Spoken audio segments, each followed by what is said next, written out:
Olá pessoal, tudo bem?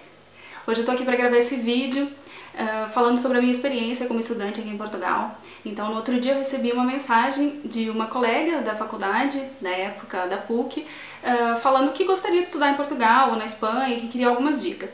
E eu fiquei sem saber o que responder e respondi que normalmente eu passo 3 dicas básicas para as pessoas, que é escolher primeiro o país de destino, em primeiro lugar, e a cidade, né?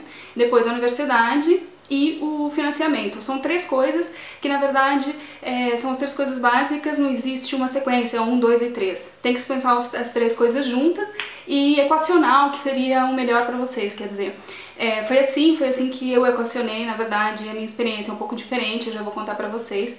Mas, em princípio, saber mais ou menos qual é o país que você quer, qual é o teu país de destino, se é no norte da Europa, se é na Europa Central, se é na Europa de Leste ou se é na Europa do Sul, nos países do Sul da Europa. O que pode ajudar para vocês pensarem o que seria o ideal? Bem, primeira coisa, quer dizer, o custo de vida, né, de cada um dos países. E isso inclui, claro, moradia, alimentação e transporte. É preciso equacionar essas 3 coisas e conhecer mais ou menos, falar com quem já estudou lá ou fazer pesquisa na internet. Hoje já há muitas informações disponíveis na internet. Não é preciso pensar, ai meu Deus, como eu vou descobrir a moradia, quanto custa, etc. Mas quando a gente fala em qualidade de vida na Europa, do que a gente está falando? A gente está falando de clima, de língua e de relacionamento com as pessoas, cultura e etc. Claro, se você escolhe um país do sul da Europa, você vai ter um clima muito mais ameno. Em Portugal você não precisa aprender uma outra língua. Claro, existem muitas diferenças entre o português que nós falamos do Brasil e o português que se fala em Portugal. Aqui os meus amigos costumam dizer que eu já estou aqui há tanto tempo e tenho uma facilidade tão grande de ouvir o sotaque do outro que eu tenho esse problema. Eu quando estou falando com os portugueses, eu de repente começo a falar português. É uma coisa muito estranha que acontece. Mas quando eu estou entre brasileiros eu volto a falar português do Brasil. Então todo mundo gosta comigo e eu acho isso muito estranho. Mas realmente acontece isso. E já acontecia isso quando eu morava no Nordeste. Eu falava com o pessoal com sotaque nordestino. Se eu for pro Sul eu começo a falar bate. É muito estranho. Guria, é muito estranho. Mas enfim, o que eu tava contando pra vocês é que isso depende muito. Se você for pra um país do norte da Europa, você vai passar um pouquinho de frio. Então, claro que aqui a gente passa muito frio também, mas é um pouco diferente. Então tem que pensar na qualidade de vida, no clima, na língua, no relacionamento com as pessoas. Enfim, eu acho que são todas questões que você tem que equacionar em termos de qualidade de vida. Para além do custo de vida, a qualidade de vida. A segunda questão sobre a universidade, vocês têm que ter em mente que é preciso escolher o curso certo para depois ter o reconhecimento no Brasil. O que isso quer dizer? Quer dizer que vocês têm que escolher um curso que tenha mais ou menos as disciplinas parecidas no Brasil. Porque o que isso acontece? O que isso implica se você escolher um curso errado? No caso, vou contar um exemplo de uma senhora que me contou agora há pouco tempo que veio para fazer mestrado em cinema nos estudos artísticos. E aqui é classificado como estudos artísticos cinema. No Brasil não tá na faculdade de letras isso. Isso tá na faculdade, por exemplo, multimeios. Cinema tá muito mais aproximado da comunicação do que propriamente as artes. E aqui eles classificam o cinema como arte e não como comunicação. Então é um pouco diferente.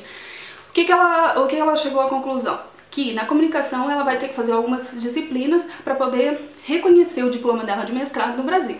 Então isso é um pouco chato, quando você escolhe um curso e depois não consegue reconhecê-lo no Brasil. Então o ideal, antes de escolher a universidade de destino, ver se ela tem prestígio internacional, porque isso depois também pode contar na hora de fazer o reconhecimento no Brasil, e depois olhar as disciplinas, olhar a ementa das disciplinas que está disponível no site. Se não estiver disponível no site, vocês mandam um e-mail para o coordenador do curso, perguntando quais são as disciplinas. E aí procurar no Brasil, portanto, mais ou menos o mesmo curso, onde depois, no futuro, você poderá fazer o reconhecimento no Brasil. Eu já fiz o reconhecimento no meu mestrado no Brasil, fiz pela UFMG, depois eu conto pra vocês como é que foi esse processo. Então, o que mais nós podemos equacionar? O custo das taxas escolares. Então, o custo das taxas é muito importante, porque isso vai te influenciar naquilo que eu vou falar daqui a pouco, que é o financiamento. Quer dizer, algumas universidades, principalmente na Inglaterra, são as mais caras, tem alguns custos um pouco maiores, que no fundo acaba por ser acaba por ser a anuidade.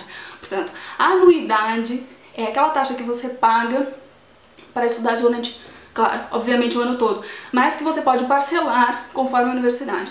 Que, por exemplo, no meu caso do doutorado, era de 1.500 euros por ano, e na altura do mestrado era de 1.250 euros por ano, em que nós podíamos parcelar em 4 vezes.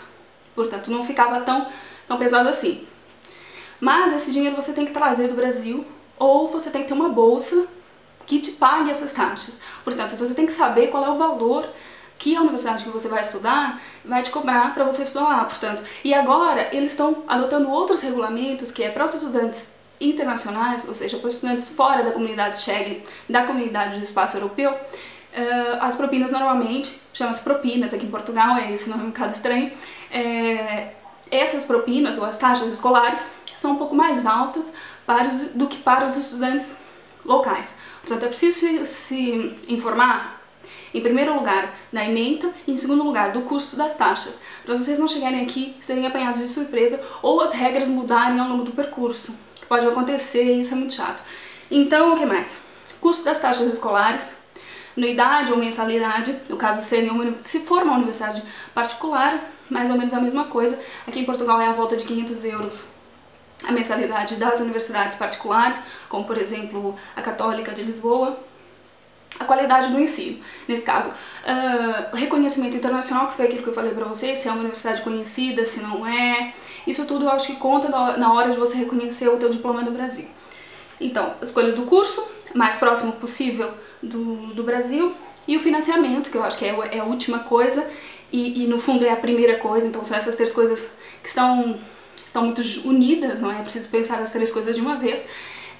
Como é que você vai vir? Existem 3 formas de vir, obviamente, através de bolsa, você conseguir uma bolsa no Brasil brasileira e depois vir, conseguir uma bolsa aqui, né? Eu vou falar eu passei pelas 3 experiências, e trazer suas economias do Brasil e custear durante o seu curso, seja de 2 anos, com as suas economias que você trouxe no Brasil. Conheci gente que também fez isso. Ou então, uma terceira opção é você vir com algum dinheiro inicial e depois trabalhar para ir pagando seus estudos. O que no contexto europeu, que era o que eu respondia para o pessoal que me perguntava em 2008, quando estourou a crise, se era possível trabalhar e estudar em Portugal. É possível, mas é um pouco complicado para conseguir alguma coisa. Por exemplo, na nossa área é super complicado conseguir alguma coisa na área da comunicação. Então, como eu falei, eu passei pelas 3 experiências. A primeira, eu vim pra cá, mais ou menos, com essa ideia de vou levar um dinheiro inicial e depois eu vou trabalhar para pagar os meus estudos. Porque na altura, e ainda agora, bolsas de mestrado é muito mais complicado do que bolsas de doutorado, é mais fácil.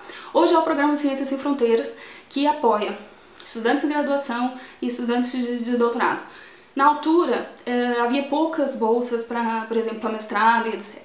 Então, o que eu fiz foi eu trabalhei em call center e trabalhei a seguir, pintou uma bolsa, que chama-se Bolsa Balcão, que foi numa investigação que a minha orientadora estava precisando de alguém para trabalhar com ela na área da pesquisa, e eu trabalhei nessa investigação, e foi aí que eu comecei a me apaixonar pela carreira acadêmica de verdade, porque em 2007 eu ainda estava meio assim, e eu acabei vindo para Portugal, porque eu conheci uma pessoa que tinha um relacionamento com ela, quer dizer, não era propriamente o meu objetivo estudar, mas como a Universidade de Coimbra ficava aqui perto, eu acabei vindo.